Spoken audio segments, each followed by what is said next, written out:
स्वागत है आपका आपके अपने यूनिक स्टडी सेंटर के यूट्यूब की क्लासेज में। ठीक है, तो एक बार फिर से आपका स्वागत है यूनिक स्टडी सेंटर के ऑनलाइन क्लासेज में। तो चलिए शुरू करते हैं आज का अपना टॉपिक, जो कि बहुत ही बढ़िया कॉन्सेप्ट होने वाला है।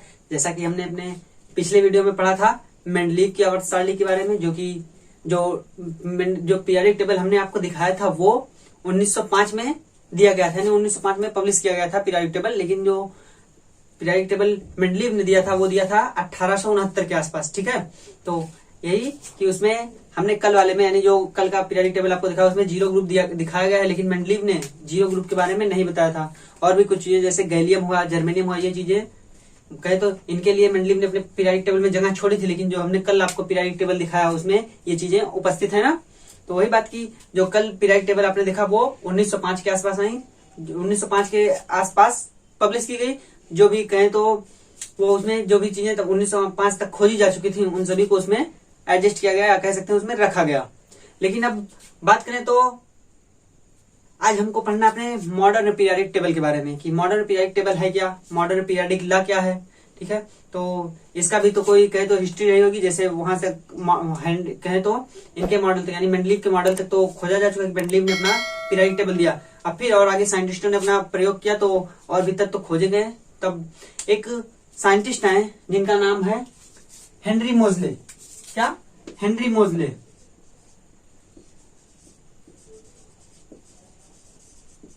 हेनरी मोजले ये आए करीब 1913 में।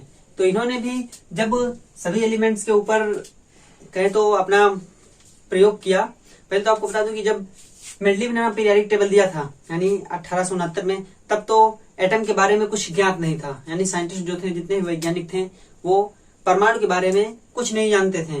क्यों? क्योंकि जो परमाणु के लिए पहला मॉडल आया है, तो परमाणु के खोजने की, सब एटॉमिक पार्टिकल्स को खोजने की शुरुआत हुई वो कब हुई? थॉमसन के कहें तो 1898 के बाद, यानी 1869 में इन्होंने मेंडलीव ने अपना पीरियोडिक टेबल दिया। लेकिन उसके बाद करीब 1900 के आसपास ये शुरुआत हुई कि अब एटम की खोज की जाने लगी, मतलब एटम के सब एटॉमिक पार्टिकल्स की, एटम की इनकी खोज की जाने लगी। ठीक है, तो बात करें उसके बाद हम इनके पास आते हैं हेनरी मोजले के पास कि हेनरी मोजले ने किस तरीके से देखा एटम्स के अंदर, क्या चीज देखी कि उन्होंने कहा कि अब ये जो पीरियोडिक टेबल इन्होंने दिया है, यानी मेंडलीव ने जो पीरियोडिक टेबल दिया है उसको संशोधित करने की जरूरत है। क्या चीज देखा इन्होंने? तो बात करें तो हेनरी मोजले ने 1913 के आसपास, ये इंग्लिश यानी अंग्रेज थे, अंग्रेज भौतिक विज्ञानी। तो इन्होंने देखा कि ये जो स्पेक्ट्रम देखा, एक्सरे स्पेक्ट्रम देखा, किसका? अलग अलग एलिमेंट्स का इन्होंने एटम लिया, उन सभी एलिमेंट्स के एक्सरे स्पेक्ट्रम देखें कि किस तरीके का स्पेक्ट्रम ये दिखा रही हैं, यानी अलग अलग एलिमेंट किस प्रकार के स्पेक्ट्रम दिखा रहे हैं। तो उन्होंने एक ग्राफ प्लॉट किया था।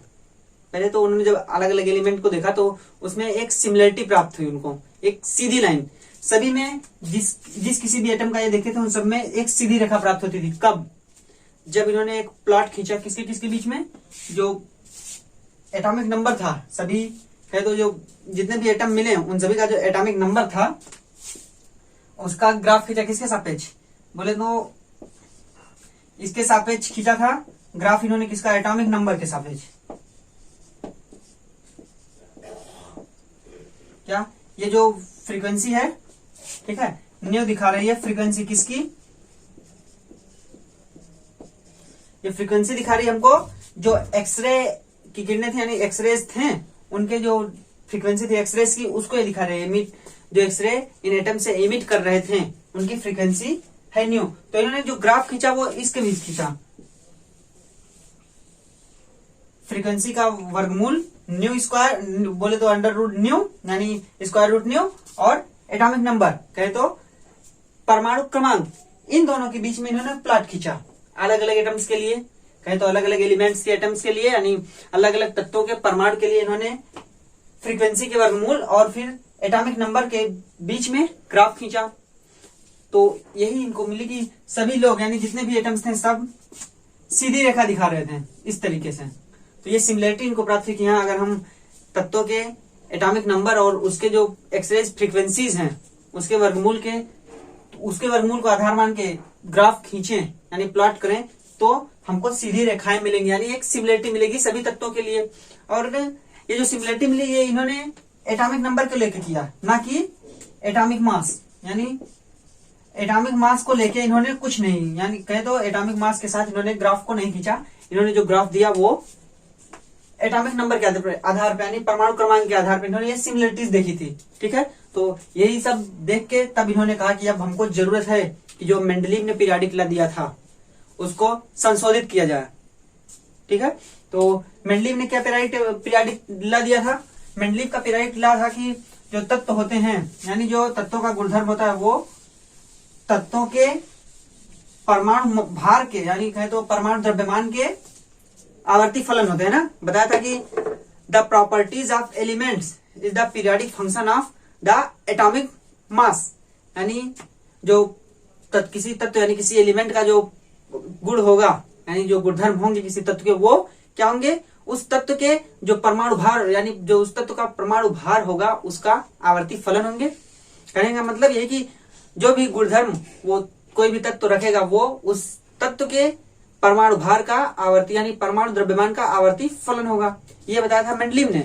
लेकिन जब मोजले ने वो ग्राफ खींचा जो फ्रीक्वेंसी के वर्गमूल और यानी एक्सरे फ्रीक्वेंसी के वर्गमूल और उसके एटम के यानी कहे तो एलिमेंट के परमाणु क्रमांक के साथ खींचा, तो उससे इन्होंने तब कहा कि अब इसको संशोधित किया जाए। तो संशोधित रूप क्या दिया कि अब जरूरी है कि मेंडलीव ने जो पीरियोडिक लॉ दिया था उसको संशोधित किया जाए। तो देखिए किस तरीके से इन्होंने संशोधित किया था। देखिए, इन 1930 द इंग्लिश फिजिसिस्ट हेनरी मोजले, क्या हेनरी मोजले नाम याद रखिएगा, कभी भी पूछ लिया जाता है कि हम जो मॉडर्न पीरियोडिक टेबल यूज करते हैं वो किसके द्वारा बनाया गया था। लेकिन एक बात यहाँ पे ध्यान देने की है कि जो श्रेय जाता है मॉडर्न पीरियोडिक टेबल का वो मेंडलीव को ही जाता है। ठीक है, तो देखिए हेनरी मोजले gives the modern periodic law, इन्होंने मॉडर्न पीरियोडिक लॉ दिया था उसको मॉडिफाइड करके, यानी मेंडलीव के पीरियोडिक लॉ को मॉडिफाइड करके क्या दिया? Which is a modified form of Mendeleev's periodic law, मतलब मेंडलीव के पीरियोडिक लॉ का एक मॉडिफाइड फॉर्म, क्योंकि मेंडलीव ने भी बता दिया था भाई पहली बार किसी ने, मेंडलीव ही तो ऐसे थे जिन्होंने एक लॉ दिया था किसी भी एलिमेंट्स के लिए, कहे तो सारणी के लिए, क्या ये इस लॉ का पालन करना चाहिए ना। तो वो पहले साइंटिस्ट ने, तो जब इन्होंने दिया यानी हेनरी मोजले ने अपना लॉ दिया तो कह सकते हैं कि उन्हीं के लॉ को मॉडिफाइड किया यानी संशोधित किया, कह सकते हैं एक नया रूप देके, उन्हीं के लॉ को एक नया रूप देके। नया रूप क्या कि उन्होंने परमाणु भार के लिए बताया यानी परमाणु द्रव्यमान को लेके बताया था, लेकिन जब मोजले ने दिया तब इन्होंने एटॉमिक नंबर कहे तो परमाणु क्रमांक को लेके बताया। तो देखिए क्या बताया? स्टेटेड एज, मतलब जो पीरियोडिक लॉ हेनरी मोजले ने दिया वो किस प्रकार से लिखा जा सकता है, किस प्रकार से उसको कहा जा सकता है। देखिए, the physical and chemical properties of the elements are periodic functions of the atomic number. ठीक, क्या? The physical and the chemical properties of the elements are periodic functions of their atomic number. देखिएगा यही बात main है, atomic number और वहां पे atomic mass था। कहने का मतलब ये कहते हैं, यानी हेनरी मोजले के अनुसार ये कहा गया जो मॉडर्न पीरियोडिक लॉ कहता है यानी आधुनिक आवर्त नियम जो है वो क्या है? देखिए, द फिजिकल यानी भौतिक और रासायनिक गुण ऑफ द एलिमेंट, यानी किसी एलिमेंट के, कह सकते हैं किसी तत्व, सीधे सीधे बोले तो किसी तत्व के भौतिक और रासायनिक गुण उस तत्व के परमाणु क्रमांक के आवर्ती फलन होते हैं। कहने का मतलब उसी से संबंधित होंगे, जो भी परमाणु क्रमांक जिस तत्व का होगा जो, और उस तत्व के जो भौतिक गुण और रासायनिक गुण होंगे वो उस तत्व के परमाणु क्रमांक के आवर्ती फलन होंगे। कहने का मतलब यही है, यही था मॉडर्न पीरियोडिक लॉ। तो डिफरेंस मॉडर्न पीरियोडिक लॉ और मेंडलीव के पीरियोडिक लॉ में डिफरेंस सिर्फ यही है कि मेंडलीव ने जो पीरियोडिक लॉ बताया था उसमें इन्होंने यहाँ पे यूज किया था एटॉमिक मास का यानी परमाणु द्रव्यमान का, लेकिन जो मॉडर्न पीरियोडिक लॉ आया जो कि हेनरी मोजले द्वारा दिया गया 1913 में, वो दिया गया कि ये जो तत्व होंगे उनका जो भौतिक गुणधर्म होगा यानी भौतिक और रासायनिक जो भी गुणधर्म होगा वो उस तत्व के परमाणु क्रमांक का आवर्ती फलन होगा। ठीक है, ये बताया था किसने? हेनरी मोजले ने। तो अब जो नई पीरियोडिक टेबल बनेगी, यानी अब जो नई पीरियोडिक टेबल बनी वो अब दूसरे आधार पर बनी। क्यों? क्योंकि अभी तक जो मेंडलीव ने, दिमित्री मेंडलीव ने जो बताया था वो क्या बताया था? परमाणु भार को लेके, और जितने भी साइंटिस्ट उसके पहले आए थे सबने परमाणु भारों को लेके बताया था, अपना अपना पीरियोडिक टेबल दिया था। ठीक है, जैसे हमने बात की, हमने अपने कल की वीडियो में पढ़ा था कि कहे तो डोबेराइनर ट्रिक, उन्होंने भी परमाणु भार को लेके बताया। फिर हमने पढ़ा था अष्टक नियम यानी न्यूलैंड्स का अष्टक नियम, उन्होंने भी परमाणु भार को लेके बताया था। अब फिर हमने मेंडलीव के बारे में पढ़ा था, मेंडलीव ने भी परमाणु भार को लेके बताया। लेकिन अब जो नया है हेनरी मोजले, इन्होंने एटॉमिक नंबर को लेके बताया, यानी परमाणु क्रमांक को लेके बताया। तो जाहिर सी बात है कि अब भाई अभी तक सब पुरानी बातें चल रही थी, अब जरूरी है कि कुछ नई बातें चले, है ना। तो नई बातें के लिए अब नए तरीके से इन्होंने पीरियोडिक टेबल दिया, जिसका आधार माना इन्होंने परमाणु क्रमांक। अभी तक जो आधार माना जा रहा था वो एटॉमिक मास यानी परमाणु द्रव्यमान। कहें तो आपके दिमाग में ये भी सवाल आएगा कि मेंडलीव ने जो बात मानी थी वो एटॉमिक, कहें तो एटॉमिक मास को ना मानते हुए उन्होंने कहीं कहीं पे इसका उल्लंघन भी किया था। उन्होंने सिर्फ प्रॉपर्टीज को, मेन जो उनका मकसद था वो प्रॉपर्टीज को लेके था, यानी गुणधर्म, जो भी तत्व एक ग्रुप में रखे जाएं, यानी जो भी तत्व एक समूह में रखे जाएं, उनका जो गुणधर्म हो, उनके जो भौतिक गुण हो, उनके जो रासायनिक गुण हो, लगभग एक समान हो, इस बात का ध्यान इन्होंने दिया था। लेकिन अब जो मॉडर्न पीरियोडिक टेबल बनी, यानी इसके बाद जो पीरियोडिक टेबल आई मॉडर्न, वो बनी किस पे, कि वहां पे फोकस ज्यादा किया गया एटॉमिक नंबर पे, कि सभी तत्व एक क्रम से यानी एटॉमिक नंबर के अनुसार रखे जाए पीरियोडिक टेबल में। हाँ, इसमें भी जगह कुछ छूटी है, तो इसमें भी कुछ जगह छोड़ी गई। क्यों? क्योंकि उनके नियम को देखा गया कि मेंडलीव ने कुछ जगह छोड़ी थी, तो हमको भी कुछ जगह छोड़ने की जरूरत है, जिससे कि जो भी भविष्य में जो भी तत्व खोजे जाए उनका भी स्थान निश्चित हो। ठीक है, जैसे बात करें तो इस समय हम 114 तत्वों के बारे में जानते हैं, लेकिन जो जगह बनी हुई है वो 118 तत्वों के लिए है। क्यों? क्योंकि तत्व हमेशा खोजे जा रहे हैं, कुछ बनाए भी जा रहे हैं कृत्रिम रूप से, यानी आर्टिफिशियली कुछ तत्व बनाए भी जा रहे हैं, तो उसके लिए भी जगह छोड़ी गई कि हाँ यहाँ पे उसको व्यवस्थित किया जाएगा। ठीक है, तो बात करें, ये था आधुनिक आवर्त नियम यानी मॉडर्न पीरियोडिक लॉ।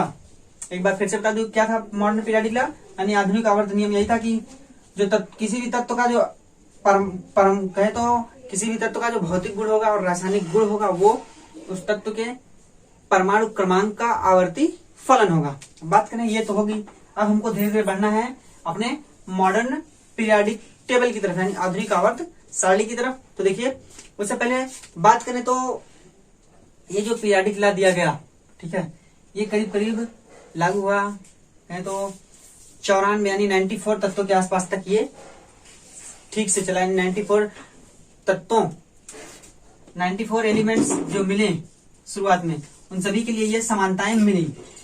कह सकते हैं कि उन सभी के लिए ये बातें क्लियर नहीं कि हाँ ये समानताएं दिखा रहे हैं 94 तत्वों, जिसमें कह सकते हैं यूरेनियम के भी अयस्क शामिल थे। ठीक है, जिसमें था नेपच्यूनियम एंड प्लूटोनियम, उसके साथ एक्टिनियम एंड प्रोटेक्टिनियम, ये भी यूरेनियम के अयस्क थे, यानी पिच ब्लेंड, उसमें ये चीजें भी पहले से उपस्थित हैं। बात करें तो पीरियोडिक टेबल में जब हम कभी देखेंगे तो उसमें जो 92 एटॉमिक नंबर यानी 92 एटॉमिक नंबर, उसको हम यूरेनियम बोलते हैं, जिसका सिंबल यू होता है। तो उसी के ओर्स हैं नेपच्यूनियम, उसी का ओर्स होता है पिच ब्लेंड। ठीक है, यानी उसी का अयस्क होता है पिच ब्लेंड, जिसमें क्रमशः पाए जाते हैं एक्टिनियम, प्रोटेक्टिनियम, नेपच्यूनियम और भी मिलता है हमारा प्लूटोनियम, ये चीजें उसमें पाई जाती हैं। ठीक है, तो करीब 94 एलिमेंट्स के लिए ये बातें सही नहीं। फिर उसके बाद भी जब उस समय तो तत्व कुछ कम खोजे गए थे 94 लगभग, तो ये बातें जो आई इससे कहे तो कुछ नया इफेक्ट पड़ा। नया इफेक्ट का मतलब क्या कि अब और कह सकते हैं क्रांति रूप ले लिया, क्रांति आ गई, ये नियम तो दे दिया, तो इसने भी हमारे पीरियोडिक टेबल को बनाने में बहुत महत्वपूर्ण भूमिका निभाई। और कहते हैं क्रांति आ गई, हम बोल सकते हैं कि इनऑर्गेनिक केमिस्ट्री में यानी अकार्बनिक रसायन में एक बहुत ही बड़ी क्रांति आई, जिससे एक नया पीरियोडिक टेबल, जिसको मॉडर्न पीरियोडिक लॉ बोलते हैं यानी मॉडर्न पीरियोडिक टेबल बोलते हैं, वो बन के तैयार हुआ। और इस नियम ने तत्वों के खोज में भी सहायता प्रदान की, यानी जो नए तत्व मिलते गए कृत्रिम रूप से उनमें भी इसने सहायता प्रदान की और पीरियोडिक टेबल को भी बनाने में सहायता प्रदान की। ठीक है, हम पीरियोडिक टेबल की तरफ बढ़े उससे पहले आपको एक बात फिर से रिमाइंडर करा देता हूँ, यानी फिर से बता देता हूँ, जिसको मैंने कई बार बताया कि जब हम न्यूट्रल एटम की बात करते हैं, अब हमको परमाणु क्रमांक के आधार पर चल रहा है, तो हमने पहले भी परमाणु क्रमांक के बारे में पढ़ लिया है ना, कि जो न्यूट्रल एटम होते हैं उनमें जो एटॉमिक नंबर होता है वो किसके बराबर होता है। न्यूट्रल एटम का एटॉमिक नंबर हमने पढ़ा कि जो न्यूट्रल एटम होते हैं, यानी कहे तो न्यूट्रल एटम यानी बोल सकते हैं कि जो कोई भी आयन ना हो उस पर, यानी कोई भी चार्ज ना हो। ठीक है, यानी उदासीन एटम बोल सकते हैं क्या, न्यूट्रल एटम। न्यूट्रल एटम यानी उदासीन अणु, कह सकते हैं उदासीन परमाणु। तो उसमें हमने क्या देखा था कि जो एटॉमिक नंबर होता है वो बराबर होता है किसके, नंबर ऑफ प्रोटॉन और किसके बराबर होता है, और ये चीजें बराबर होती है किसके, नंबर ऑफ इलेक्ट्रॉन। ये कब, जब न्यूट्रल एटम होगा, यानी न्यूट्रल एटम उदासीन परमाणु ये उस केस की बात है, ठीक है। तो इसको जानना बहुत जरूरी, क्योंकि इसी के आधार पे भी हम एटॉमिक नंबर को, यानी इसी के आधार पे भी एटॉमिक नंबर वहां पे लिया गया, तो इसी के आधार पे भी हम पीरियोडिक टेबल को बना सकते हैं, ठीक। तो ये बातें थी कि जो न्यूट्रल एटम होता है वो उसका एटॉमिक नंबर उसके नंबर ऑफ प्रोटॉन और उसके नंबर ऑफ इलेक्ट्रॉन में बराबर होता है, ये बात। और बात करें तो इनको जानने के बाद हम इलेक्ट्रॉनिक कॉन्फ़िगरेशन भी हमने पढ़ा है ना। तो जो आधार हुआ कहे तो पीरियोडिक टेबल को बनाने में पीरियोडिक कहे तो इलेक्ट्रॉनिक कॉन्फ़िगरेशन का भी बहुत ही महत्वपूर्ण योगदान रहा। उसके साथ साथ बोल सकते हैं कि हमको पता है क्वांटम नंबर्स के बारे में, ठीक है। अभी हम जब पीरियोडिक टेबल अपना देखेंगे तो उसमें भी क्वांटम नंबर्स का यूज बहुत हो गया, उसको समझेंगे हम कैसे क्वांटम नंबर किसी का हो कितना सकता है, ठीक है। तो कैसे कहे तो क्वांटम नंबर भी बहुत ही महत्वपूर्ण योगदान रखता है हमारे मॉडर्न पीरियोडिक टेबल को बनाने में, ठीक। तो अब बात करें तो बहुत से इसको समझा जा सकता है इन सभी चीजों से, है तो इन सभी चीजों से, यानी कहे तो इसको जान के न्यूट्रल एटम को देख के कि प्रोटॉन न्यूट्रॉन और प्रोटॉन इलेक्ट्रॉन और एटॉमिक नंबर बराबर, फिर इलेक्ट्रॉनिक कॉन्फ़िगरेशन के साथ साथ क्वांटम नंबर भी जरूरी है, जो इससे सब कुछ फॉलो होता है। तो अब यह क्रमशः मान लिया जाता है, यानी मान लिया गया है कि जो किसी भी तत्व का जो भौतिक गुण और रासायनिक गुण होता है वो कहीं ना कहीं उसके इलेक्ट्रॉनिक कॉन्फ़िगरेशन से संबंधित होता है। यानी इलेक्ट्रॉनिक कॉन्फ़िगरेशन कहे तो इलेक्ट्रॉनिक विन्यास के आधार पे हम उस किसी भी तत्व का भौतिक गुण, किसी भी तत्व का रासायनिक गुण, इसके बारे में पता कर सकते हैं। और ये जो भौतिक गुण और रासायनिक गुण होते हैं ये एटॉमिक नंबर के आवर्ती फलन होते हैं, यानी परमाणु क्रमांक के आवर्ती फलन होते हैं, ठीक। तो ये बात रही। अब हम धीरे धीरे बढ़ेंगे अपने पीरियोडिक टेबल की तरफ। तो आपको अपना तो नया पीरियोडिक टेबल दिखाऊं, जो मॉडर्न पीरियोडिक टेबल है उसको दिखाऊं, लेकिन उसके बारे में कुछ जान लेना भी जरूरी है कि क्या क्या चीजें उसमें हमको उस पीरियोडिक टेबल को देखने से पहले पता होनी चाहिए।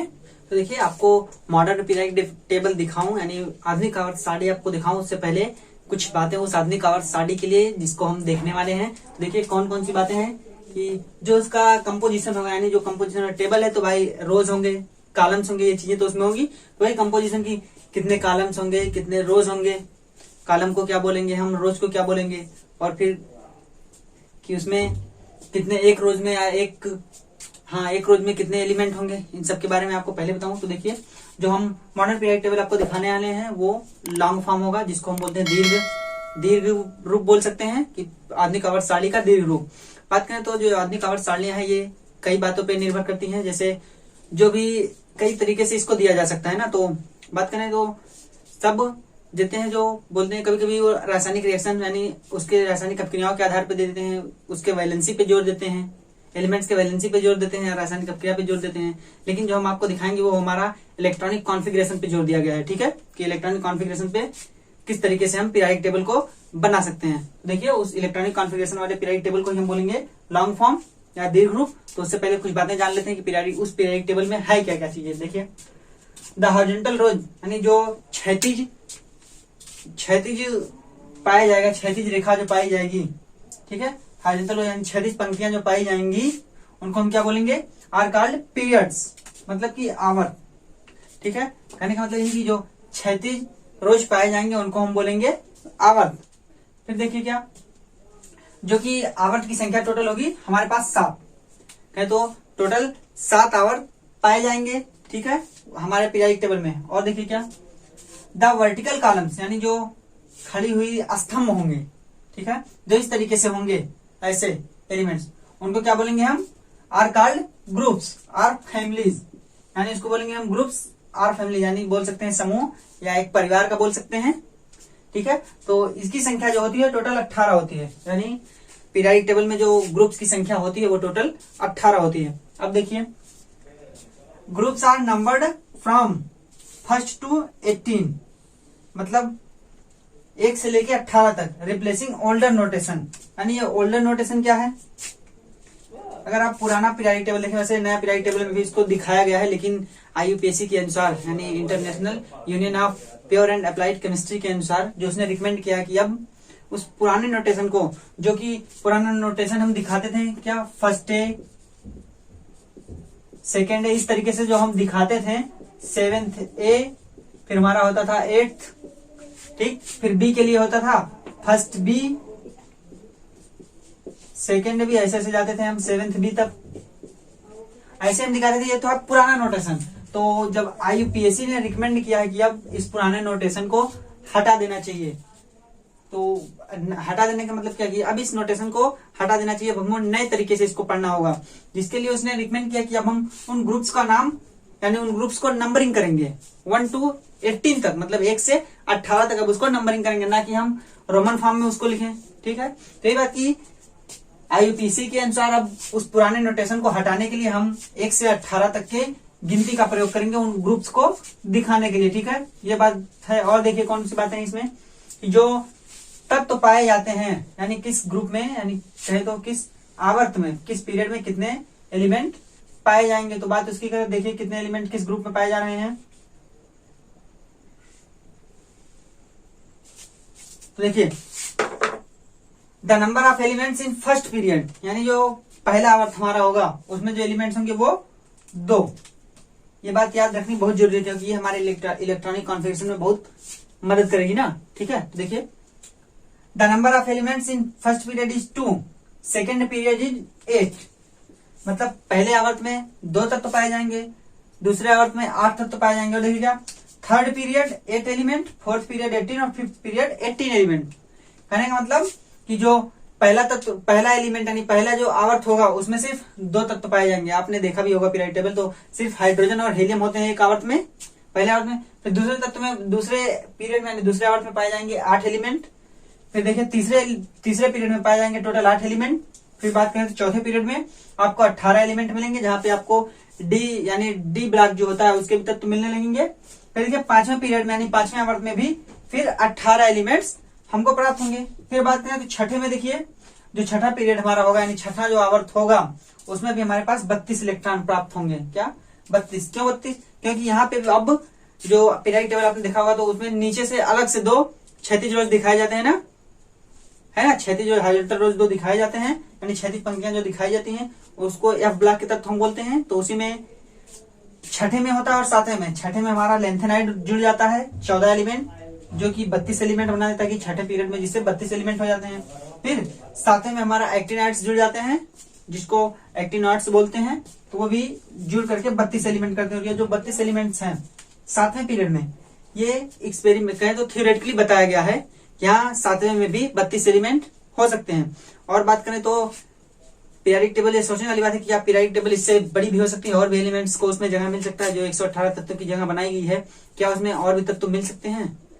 तो इसका आंसर होगा जी हाँ, बनाए जा सकते हैं। जब भविष्य में और भी तत्व खोजे जाएंगे तब हम पीरियडिक टेबल को और भी संशोधित कर सकते हैं, यानी इसमें और भी अधिक तत्व रखे जा सकते हैं। ठीक है, तो बात करें तो थ्योरेटिकल रूप पे यानी किसी सिद्धांत के अनुसार कह सकते हैं कि सातवें पीरियड में भी 32 एलिमेंट आएंगे, जो कि कहें तो क्या कौन सा पीरियडिक सिद्धांत होगा, यानी कौन सा सिद्धांत होगा जिसके अनुसार हम कह सकते हैं कि जो हमारा सातवां पीरियड है यानी सातवां जो आवर्त है उसमें भी हमारे पास 32 इलेक्ट्रॉन होंगे। उसके लिए इलेक्ट्रॉनिक कॉन्फ़िगरेशन को माना जाता है। ठीक है, क्वांटम मैक्सिमम क्वांटम नंबर को बोल सकते हैं। क्वांटम नंबर हमने क्या पढ़ा था कि किसी भी क्वांटम नंबर में मैक्सिमम इलेक्ट्रॉन की संख्या, यानी किसी भी प्रिंसिपल क्वांटम नंबर के साथ यानी मुख्य क्वांटम संख्या के साथ जो इलेक्ट्रॉनों की संख्या जुड़ी होती है वो पढ़ा था हमने, जिसको हमने शायद पढ़ा था 2n² करके। पहले में 2, दूसरे में देखो 2 2 4 9 8, ये 2n² करके था। किसी भी मुख्य क्वांटम संख्या के साथ इलेक्ट्रॉनों की संख्या कितनी जुड़ी होगी। जब हम यहाँ पे 7 रखेंगे, ठीक है, यहाँ पे 7 रखेंगे, 7 7 49 और गुणे 2 यानी 98, ठीक है, उतना सातवें पीरियड के साथ जुड़ा होगा। यानी जब हम सातवें पीरियड का इलेक्ट्रॉनिक कॉन्फ़िगरेशन करेंगे तो सातवें आवर्त में हमारे पास 98 इलेक्ट्रॉन आने चाहिए। तो लास्ट वाले में यही 98 आने के लिए ही कहा गया कि ये 32 एलिमेंट सातवें पीरियड में भी होगा। ठीक है, तो कहने का मतलब यही था पूरा सार। कहे तो पूरा सार पीरियडिक टेबल का ही था कि इतनी चीजें पीरियडिक टेबल में हमको जाननी होंगी। और ये बात जो लिखी गई है, तो ग्रुप्स और फैमिलीज, अब उन ग्रुप्स और फैमिलीज में कौन से एलिमेंट्स आते हैं, तो देखिए क्या, elements having similar outer electronic configuration. कहने का मतलब जो भी तत्व सेम आउटर इलेक्ट्रॉनिक कॉन्फ़िगरेशन यानी बाहर का जो बाहरी उनका कहें तो मैक्सिमम क्वांटम नंबर्स में यानी मैक्सिमम मुख्य क्वांटम संख्या में जो उसका इलेक्ट्रॉनिक कॉन्फ़िगरेशन होगा, जिस किसी का भी सेम होगा, वो एक ग्रुप में होंगे। सेम का मतलब कि बाहरी जो आउटर इलेक्ट्रॉनिक कॉन्फ़िगरेशन होगा किसी भी एलिमेंट्स का, अगर उनका बाहरी इलेक्ट्रॉनिक कॉन्फ़िगरेशन किसी दूसरे एटम से मेल खाता है तो वो ग्रुप में होगा या एक समूह में होगा, जो भी हम कहें तो हमारी जो क्षैतिज ऊर्ध्वाधर कॉलम होंगे, यानी देखिए वर्टिकल कॉलम्स होंगे, ऊर्ध्वाधर कॉलम उन्हीं में होगा, यानी ऊर्ध्वाधर स्तंभ में ही वो सब उपस्थित होंगे। इसलिए यहाँ पे ग्रुप को लिख के दिखा दिया गया कि ग्रुप से संबंधित होंगे, सब जो भी होंगे वो ग्रुप से रिलेटेड होंगे। यानी कहे तो जिस किसी का भी, जैसे एसपीडीएफ, ये तो अलग बात होती है कि एसपीडीएफ ब्लॉक के होंगे, लेकिन जिस किसी का एलिमेंट एक जैसा होगा, जैसे 4s1 हो गया, यानी 1s1 हो गया, 2s1 हुआ, 3s1 हुआ, 4s1 हुआ, तो ये सब एक ग्रुप में आएंगे। कहने का मतलब है कि elements having similar outer electronic configurations वो एक ग्रुप में होते हैं। है तो एक ग्रुप में जितने भी एलिमेंट आएंगे उस ऊर्ध्वाधर स्तंभ में, उन सभी का जो आउटर इलेक्ट्रॉनिक यानी बाह्यतम इलेक्ट्रॉनिक कॉन्फ़िगरेशन होगा, जो आखिरी वाला इलेक्ट्रॉनिक कॉन्फ़िगरेशन लिखा जाएगा, वो सेम होगा। उसमें सिर्फ चेंजिंग क्या होगी, सिर्फ पीरियड नंबर चेंज होगा कि हाँ ये पहले पीरियड का है, दूसरे पीरियड का, तीसरे पीरियड का, यानी कहने का मतलब सिर्फ उसमें मुख्य क्वांटम संख्या चेंज होगी। ठीक है, बाकी एल एम एन यानी क्या था, एल एम एम एल यानी एल एम एल और एम एस, ये तीन क्वांटम संख्या थी। एन डिफरेंट हो जाएगी, लेकिन वो तीनों बराबर हो सकती हैं। ठीक है, यानी बराबर होंगी भी। ओके, तो देखिए ये चीजें थी टोटल पीरियडिक टेबल के लिए। पीरियडिक टेबल में आपको और बता दूं कि एफ ब्लॉक के लिए ये था। नीचे के जो तत्व पाए जाते हैं एक्टिनाइड्स, पहले तो लेंथेनाइड्स पाए जाते हैं। लेंथेनाइड्स पाए जाते हैं, इनकी संख्या भी होती है 14, यानी 14 एलिमेंट्स। ठीक है, फिर बात करें तो एक्टिनाइड्स पाया जाता है। एक्टिनाइड्स, इनकी भी संख्या होती है 14 एलिमेंट। इन्हीं के आधार पे ही जो छठे और सातवें में एलिमेंट्स की संख्या 32 हो जा रही है, वो इन्हीं के आधार पर कि ये 14 एलिमेंट दोनों में उपस्थित हैं, जिनको पीरियडिक टेबल में नीचे दो हॉरिजॉन्टल रोज के रूप में दिखाया गया, यानी नीचे जो क्षैतिज रेखाओं, क्षैतिज पंक्ति के रूप में उनको दिखाया गया है। ठीक है, तो ये था पूरा पीरियडिक टेबल। यानी पूरे पीरियडिक टेबल में आपको इतनी ही चीजें ध्यान में रखनी है कि हाँ पीरियडिक टेबल में जो बेसिक चीजें हैं वो इतनी चीजें ही पाई जाती हैं। पूछ लिया जाता है कि कितने पीरियड हैं या कितने आवर्त हैं, पूछ लिया जाता है कितने, कैसे किसी एक स्पेशल कह सकते हैं कि किसी बोल दिया जाए कि अगर किसी पीरियड में कितने एलिमेंट हैं, तो उसके लिए हमारे पास है ना 2 8 8 18 18 32 32, इसको इस तरीके से भी यूज किया जाता है। कभी कॉन्फ़िगरेशन में भी इसको यूज किया जाता है 2 8 8 18 18 32 32। इसका यूज भी हम करेंगे कॉन्फ़िगरेशन में, जब हमको देखना होगा किसी पीरियड में क्या इतने एलिमेंट होंगे, जब उतने एलिमेंट उस पीरियड में आ जाएंगे तभी हम अगले पीरियड में बढ़ेंगे। यानी अगली मुख्य क्वांटम संख्या का यूज हम तभी करेंगे जब उस मुख्य क्वांटम संख्या में इतने एलिमेंट यानी इतने इलेक्ट्रॉन आ जाए। जैसे मान लीजिए ये किसने 2 दिया गया है, किसने एक मुख्य क्वांटम संख्या के लिए जिसका एन की वैल्यू 1 होगी। 8 है दो मुख्य क्वांटम संख्या के लिए जिसकी मुख्य क्वांटम संख्या 2 होगी, उसमें 8 इलेक्ट्रॉन। फिर 8 है तो जिसकी मुख्य क्वांटम संख्या 3, उसमें 8 इलेक्ट्रॉन। फिर बात करें तो 18 जिसकी मुख्य क्वांटम संख्या 4, उसमें 18 इलेक्ट्रॉन। जिसकी मुख्य क्वांटम संख्या 5, उसमें भी 18, लेकिन जिसकी मुख्य क्वांटम संख्या 6, उसमें 32। फिर जिसकी मुख्य क्वांटम संख्या 7, उसमें भी 32 इलेक्ट्रॉन आने चाहिए। किसमें, मुख्य जिसका 7 मुख्य क्वांटम संख्या, उस सेल में 32 इलेक्ट्रॉन आने चाहिए। इसका यूज हम भी करेंगे। ठीक है, तो देखिए ये बातें हो गई पूरा पीरियडिक टेबल के बारे में कि हाँ पीरियडिक टेबल में इतनी चीजें पाई जाती हैं। अब बात करें तो पीरियडिक टेबल याद भी होना चाहिए, उसके एलिमेंट्स के सिंबल, नाम, ये सब बातें याद होनी चाहिए ना। तो अब हम इसको मिटा के आपको पीरियडिक टेबल दिखाते हैं कि पीरियडिक टेबल में क्या क्या चीजें हैं। तो पीरियडिक टेबल को देखेंगे हम कि किस प्रकार से पीरियडिक टेबल है हमारा। ठीक है, तो देखिए अभी तो बात करें तो पीरियडिक टेबल में 1 से लेकर के 114 तत्व तो हमको पता है। ठीक है कि हाँ 114 तत्वों की खोज अब तक हो चुकी है। तो 114 तत्वों के बाद जो संख्या 4 बच रही है वो पहले से निर्धारित है कि हाँ यहाँ पे 4 संख्याएं आगे, वैसे उनकी भी खोज हो चुकी है। जो 104 तत्व और बच रहे हैं 114 के बाद 15 16 17 और 18, इनकी भी खोज हो चुकी है, लेकिन अभी इनको रखा नहीं गया है। तो देखिए ये इसको लॉन्ग फॉर्म बोलते हैं। इसमें में इलेक्ट्रॉनिक कॉन्फ़िगरेशन लिखे गए हैं नीचे सभी में। देखिए इलेक्ट्रॉनिक कॉन्फ़िगरेशन सभी में। तो इधर पहले हम ऊपर से शुरुआत करें तो बीच में जो लिखा गया हाइड्रोजन को दिखाया गया है, वो सिर्फ दर्शा रहा है कि हाँ हाइड्रोजन को किस प्रकार से निरूपित किया गया, यानी किसी भी एलिमेंट को हम किस रूप से निरूपित करेंगे। जिसमें हाइड्रोजन वाले में देखिएगा ऊपर 1 लिखा गया है, यानी H के ऊपर 1 लिखा गया, कहने का मतलब वो एटॉमिक नंबर है। ठीक है, एटॉमिक नंबर 1। फिर उसके नीचे देखिए क्या लिखा गया है 1s2, मतलब वो उसका इलेक्ट्रॉनिक कॉन्फ़िगरेशन है। मैंने बताया ना ये आवर्त सारणी का लांग रूप है और इसमें क्या चीजें हैं, लॉन्ग ग्रुप का होने के साथ साथ ये मुख्यतः इलेक्ट्रॉनिक कॉन्फ़िगरेशन पे डिपेंड है, यानी इलेक्ट्रॉनिक कॉन्फ़िगरेशन को आधार मान के ही इसको बनाया गया है। तो आप देख सकते हैं इसमें हाइड्रोजन के लिए, फिर आप देखेंगे यहाँ पे ग्रुप सब कुछ बटे हुए हैं, यानी फैमिलीज भी, ब्लॉक्स भी बटे हुए हैं। ये आप शुरू में देखिए, इस साइड में देखिए, यानी लेफ्ट साइड में आप देखेंगे तो जो नीले कलर हल्का दिख रहा है ना ब्लू कलर में, वो है हमारा एस ब्लॉक। आपको इस साइड में लिखा हुआ दिख जाएगा पीरियोडिक नंबर, देखिए 1 2 3 4 5 6 7, ये है पीरियड। मतलब जो 1 2 3 4 5 6 7 दिख रहे हैं आपको, ये पीरियड की संख्या है। हमने पढ़ा भी कितने पीरियड, 7 पीरियड, तो यही 7 पीरियड होंगे। आप नीचे वाले को देख के मत गिनिएगा कि नीचे 2 और दिए गए हैं ना, वो इसी छठे और सातवें का ही रूप है, उसी में से निकाल के उसको दिखाया गया है। अभी उसको भी समझाते हैं। तो ये हमारे 7 पीरियड। फिर ग्रुप की बात करें तो आप ग्रुप नंबर देखिए, ऊपर लिखा हुआ है, देखिए वहां पर लिखा है रिप्रेजेंटेशन एलिमेंट, रिप्रेजेंटेटिव एलिमेंट्स, उस पर देखिए ग्रुप नंबर लिखा हुआ है 1 2, और उस 1 2 के नीचे देखिए फर्स्ट है सेकंड लिखा है। ये जो फर्स्ट है सेकंड है, और उसके आगे जाइए तो थर्ड है, फोर्थ है, फिफ्थ है, सिक्स्थ है, सेवेंथ है, ये चीजें हैं। ये कहे तो अब ओल्ड हो गई हैं, ओल्डेस्ट नोटेशन ये हो गए हैं, ओल्डर नोटेशन। इन्हीं को चेंज करने के लिए IUPAC ने रिकमेंड किया, IUPAC ने कहा है कि ऐसा नहीं, अब आप इसको चेंज करिए और 1 से लेकर 18 तक नामकरण करिए, यानी 1 नंबर दीजिए, 2 नंबर, 3 नंबर, 4 नंबर, 5 नंबर, 6, इस तरीके से 18। आप 18 में देख रहे हैं, इसमें देखिए आप नोबेल गैस लिखा हुआ है, उसके नीचे 18 लिखा गया है। तो पहले जो नोटेशन था ओल्डर नोटेशन, उसमें नोबेल गैस को 0 ग्रुप कहा जाता था, उसके नीचे देखिए 0 लिखा हुआ है, तब उसको 0 ग्रुप एलिमेंट कहा जाता था। लेकिन नए नियम के अनुसार, यानी जब IUPAC ने कहा कि अब इसको खत्म करिए, उसको 18 लिखिए, तब अब उसको 18 कहा जाने लगा, यानी 18वें ग्रुप का एलिमेंट। तो आप उसमें देख सकते हैं ग्रुप नंबर, ऊपर भी ग्रुप नंबर, यहाँ भी ग्रुप नंबर, और बीच में भी ग्रुप नंबर लिखे गए हैं। तो आप देखेंगे इस तरफ बाएं साइड में 2 खंबे बने हुए हैं, 2 खंबे बोल सकते हैं, 2 ऊर्ध्वाधर स्तंभ है, 1 और 2, ये है ग्रुप नंबर। यानी इसको हम बोलते हैं, जब पढ़ेंगे हम SP और DF ब्लॉक, तब इसको हम अच्छे से जानेंगे कि हम इसको याद कैसे करें, किस रूप से इसको हम बना सकते हैं, अपने ध्यान में रख सकते हैं। तो ये 1 और 2 हुआ। सबसे पहले तो आप सिंबल सब याद कर लीजिएगा, सभी एलिमेंट का सिंबल किसका कौन सा सिंबल होगा अभी बताएं। और भी देखिए, पहले 18 ग्रुप को हम देख लेते हैं। ये हुए 2 ग्रुप, फिर बीच में आपको पीले दिख रहे हैं, बीच में जो खाली है बैठे हुए हैं 4 आवर्त जिसमें दिख रहे हैं, तो इसको हम बोलते हैं D ब्लॉक।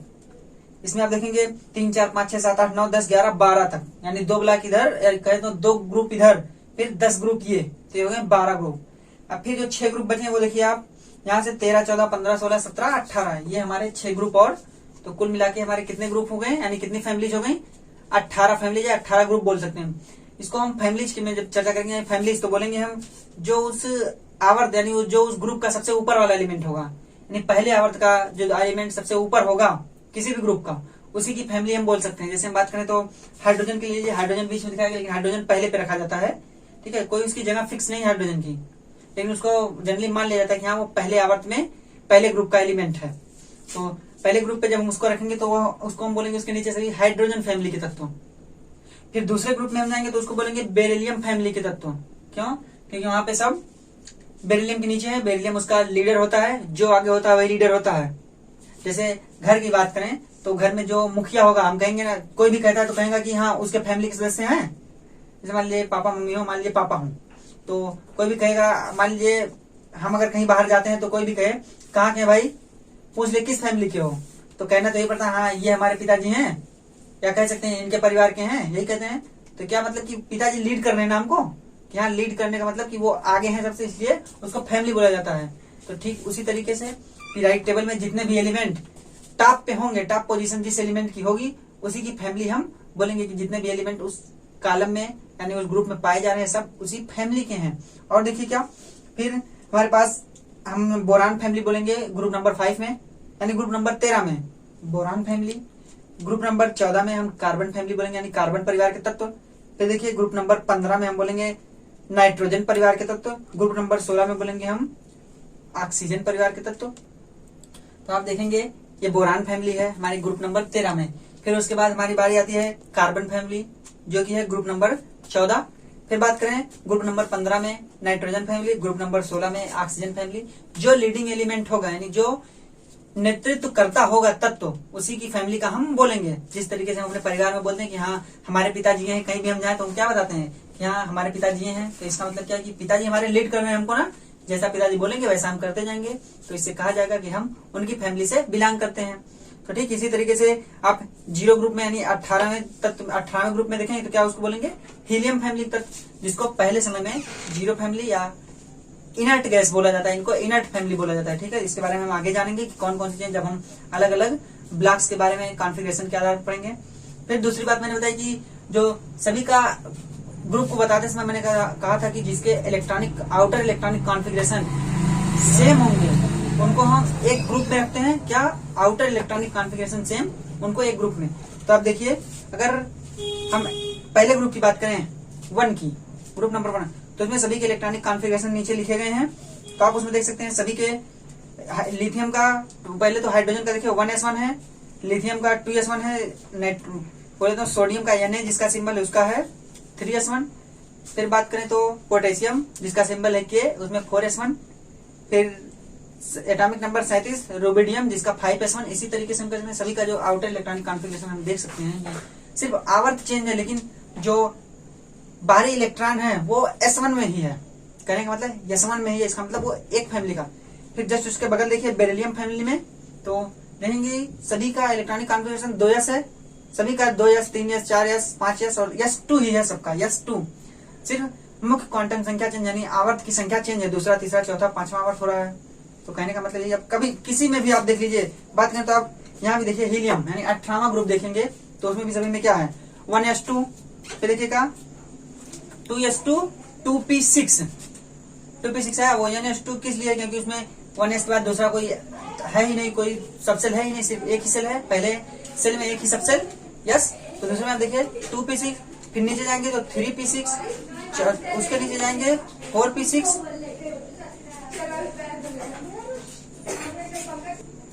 आप 4p6 के बाद देखिए 5p6 6p6, यानी सभी का जो लास्ट वाली बात है वो सब कहें तो एक सेम है, सिर्फ उसके मुख्य क्वांटम संख्या यानी प्रिंसिपल क्वांटम नंबर ही उसमें चेंज हो रही है। तो कहने का मतलब यही कि जितने भी एलिमेंट होंगे जिनका आउटर इलेक्ट्रॉनिक कॉन्फ़िगरेशन यानी बाह्य इलेक्ट्रॉनिक विन्यास सेम होगा उनको हम एक ग्रुप में रखते हैं। तीसरी बात ये थी। फिर बात करें तो एलिमेंट आप गिन सकते हैं कि पहले आवर्त में 2 एलिमेंट, ठीक है, हाइड्रोजन और हीलियम।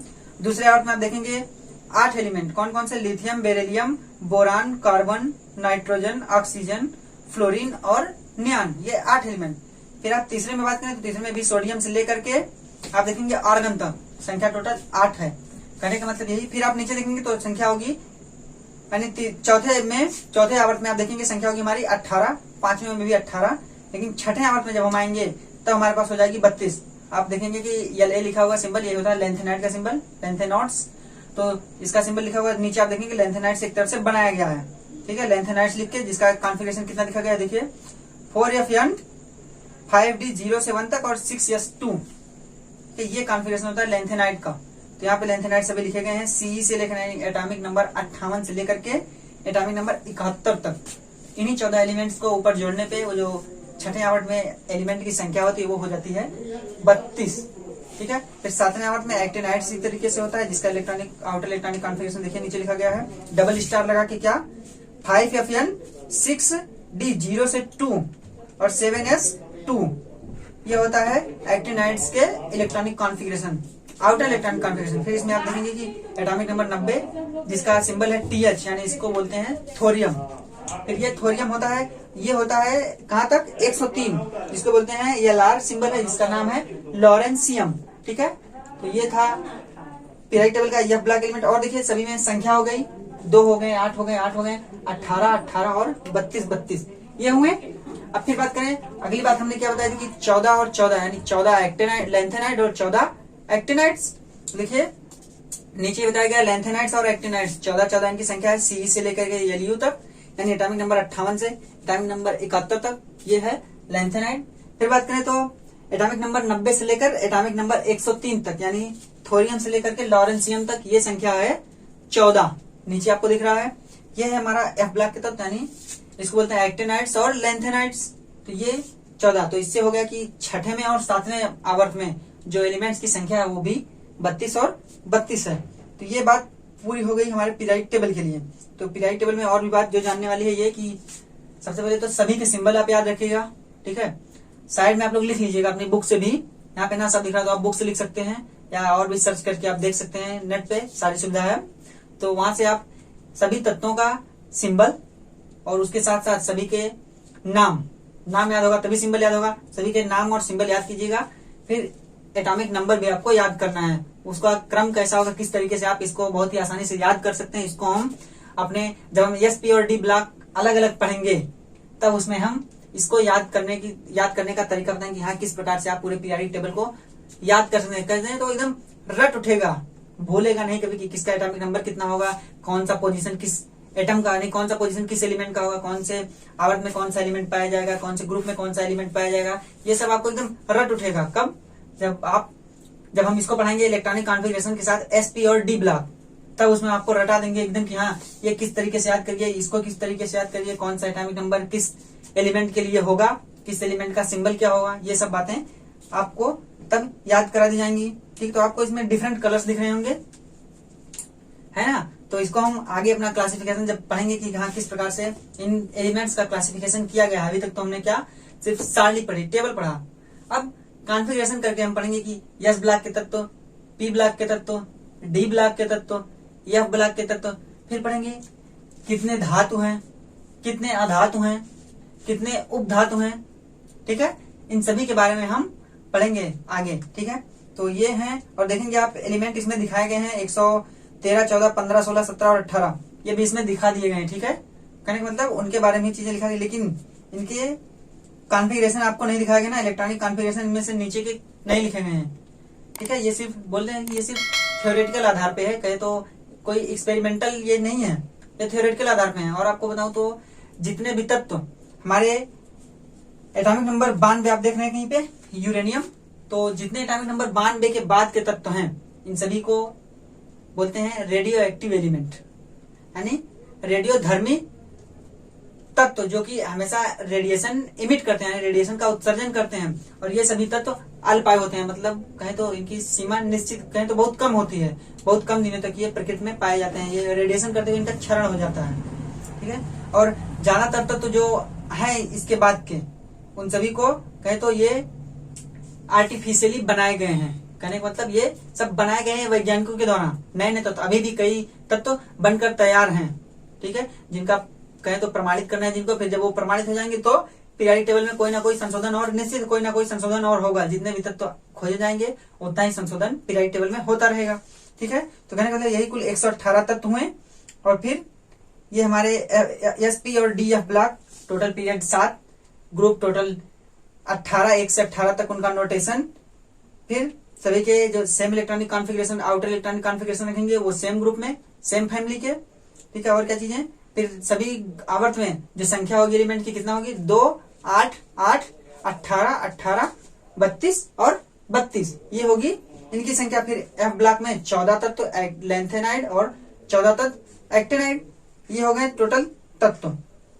ये होता है, इसको बोलते हैं डी ब्लॉक को बोलते हैं डी ट्रांजिशन एलिमेंट बोलते हैं। ठीक है, और ये एफ जो होता है इसको बोलते हैं एफ इनर ट्रांजिशन एलिमेंट। ठीक है, इसको हम जब पढ़ेंगे अलग अलग एसपीडीएफ तब आसानी से देखेंगे। तो बात करें तो यही था पूरा पीरियोडिक टेबल, जिसमें आप एक तरफ से देख सकते हैं सभी के एटॉमिक नंबर लिखेंगे 3, 4, 5, 6, 7, 8, 9, 10, 11, 12, 13, 14, 15, 16, 17, 18, 19, 20 पूरा 118 तक। आप कोशिश कीजिएगा कि सब एलिमेंटों को आराम से लिख करके एक क्रम से उनका एटॉमिक नंबर, उनका सिंबल, उनका नाम सब याद कीजिएगा। नहीं याद होगा तो हम तो हैं ही, हम जब एसपीडीएफ बताएंगे तो एक एक का एटॉमिक कहे तो इलेक्ट्रॉनिक कॉन्फ़िगरेशन सब काम करवा देंगे। जिसका नहीं होगा उनको हम ग्रुप वाइज, पीरियड वाइज सब इलेक्ट्रॉनिक कॉन्फ़िगरेशन कराएंगे। फिर उनको याद करने का तरीका बताएंगे कि किस तरीके से आप इन एलिमेंट्स को रट सकते हैं कि हाँ कोई भी पूछ ले कहाँ पे होगा तो आप तुरंत उसको बता देंगे हाँ कौन सा एलिमेंट कहाँ पे होगा। तो ये तो बात रही लॉन्ग फॉर्म के पीरियोडिक टेबल की। अब आपको एक दूसरा पीरियोडिक टेबल दिखाऊं जो कि लॉन्ग फॉर्म ना होकर के बोल सकते हैं शॉर्ट फॉर्म होगा, तो उसको दिखाऊं, वो आपको और अच्छे से समझ में आएगा। ठीक है, तो आप देखेंगे ये हमारा पीरियोडिक टेबल, इसमें कॉन्फ़िगरेशन ना लिखा जा करके इसमें सब कुछ सिर्फ सिंबल और चीजें बताई गई है कि कौन सा है तो एटम के सिंबल, एटॉमिक नंबर और नीचे इनके एटॉमिक मास लिखे गए हैं, इनका नाम लिखा गया है। एटॉमिक मतलब परमाणु क्रमांक के साथ साथ परमाणु भार यानी परमाणु द्रव्यमान। फिर इनका कहें तो सिंबल बोल सकते हैं, इनका चिन्ह किस रूप में हम इनको दिखाएंगे, कोई भी एलिमेंट दिया गया हो तो उनको किस रूप में दिखाएंगे, उनका नाम क्या है। आप देखिए ये बढ़िया लग रहा है ना, है, सभी अलग अलग कलर के भी हैं, जितने भी ग्रुप हैं या जितने भी एलिमेंट हैं सब अलग अलग कलर के दिखाए गए हैं। एक एक कलर के कहें तो एक ग्रुप का एलिमेंट एक कलर का, दूसरे ग्रुप का एलिमेंट दूसरे कलर का, सब इसमें अपनी अलग अलग पहचान रखते हैं। इसमें आप देखेंगे इसमें सिर्फ 112 तक ही तत्व दिखाए गए हैं। देखिए 112 तक तत्व है, साइड में सब खाली है, कहने का मतलब वो चीजें खोजी नहीं गई ना, तो बताएं तो वो जो दिखाया गया लॉन्ग फॉर्म उसमें भी सस्पेंस है, नहीं बोल सकते हैं, लेकिन उसको रखा गया है। तो ठीक उसी तरीके से 112 तत्व आपको दिखाएंगे बहुत अच्छे से, आपको बहुत अच्छा फिगर लग रहा है, यानी बहुत बढ़िया ये दिखाया गया है ना। देखिए सभी इसमें सब सिंबल भी दिखाया गया। देखिए मेटल है, नॉन मेटल है, एल्कली मेटल है, एल्कली अर्थ मेटल क्या होता है, ट्रांजिशन मेटल क्या है, लैंथेनाइड क्या है, एक्टिनाइड्स क्या है, मेटलाइड्स क्या है, हेलोजेंस क्या है, नोबल गैसेस क्या है, सब चीजें यहाँ पे बताई गई हैं और सभी के अलग अलग ग्रुप बनाए गए हैं। ठीक है, तो बात करें तो यह है पीरियोडिक टेबल, अच्छे से देख लीजिएगा, बहुत ही अच्छा पीरियोडिक टेबल बना हुआ है ये, हमें भी बहुत अच्छा लगा, हमने इसको देखा तो बहुत बढ़िया लगा, इसलिए हम इसको उठा के लाए यहाँ पे। ठीक है, तो बात करें तो यही थे पूरे पीरियोडिक। इसमें आप देखेंगे कि जो नंबरिंग भी की गई है ग्रुप की वो सिर्फ 1 से लेकर 18 तक, दूसरा कोई नंबरिंग नहीं है। ठीक है, एटॉमिक नंबर सबके बहुत अच्छे से लिखे गए हैं। ठीक, तो बात करें अब हम इसमें आपको सब मेटल की संख्या कितनी है, नॉन मेटल की संख्या कितनी है, ट्रांजिशन मेटल कितने हैं, फिर एक्टिनाइड कितने, लैंथेनाइड कितने, हेलोजेंस कितने हैं, नोबेल गैस कितने हैं, मेटलाइड्स कितने हैं, सब कुछ क्लियरली आपको दिख रहा है। ठीक है, कितने मेटलाइड्स हैं, कितने मेटल हैं, कितने नॉन मेटल हैं, सब। तो बात करें तो इस वीडियो में बस इतना ही, आप पीरियोडिक टेबल एक बार फिर से अच्छे से देख लीजिए। ठीक है, ठीक है, तो इस वीडियो में बस इतना ही। आप उम्मीद करता हूँ कि आप पीरियोडिक टेबल अच्छे से देखेंगे, आपको पीरियोडिक टेबल के बारे में जो चीजें मैंने बताई वो आपको अच्छे से समझ में आई होंगी। ना समझ में आएंगी तो आगे समझने के लिए आप वीडियो को वापस भी देख सकते हैं दोबारा, और ना समझ में आए तो आगे अभी हम और जब पढ़ेंगे इलेक्ट्रॉनिक कॉन्फ़िगरेशन और चीजें जानने के बाद, जब हमको कुछ प्रॉपर्टीज के साथ साथ electronic configuration period wise group wise सब कुछ पता हो जाएंगे, तब हम इनकी प्रॉपर्टीज के साथ इनको रटने की विधि बता देंगे, किस तरीके से आप इसको रटिए, आपको पीरियोडिक टेबल एकदम याद हो जाएगा। ठीक है, तो हम अगले वीडियो में इन सभी के बारे में जानेंगे, जिस तरीके से क्रम से हम सब कुछ पढ़ते जाएंगे। ठीक है, तो उम्मीद करता हूँ कि आपको ये वीडियो अच्छी लगी होगी, और अच्छी लगी हो तो आप वीडियो को लाइक जरूर कीजिएगा, और चैनल को हमारे नए हो तो चैनल को सब्सक्राइब कीजिए और वीडियो को ज्यादा से ज्यादा शेयर कीजिएगा। तो मिलते हैं अपने अगले वीडियो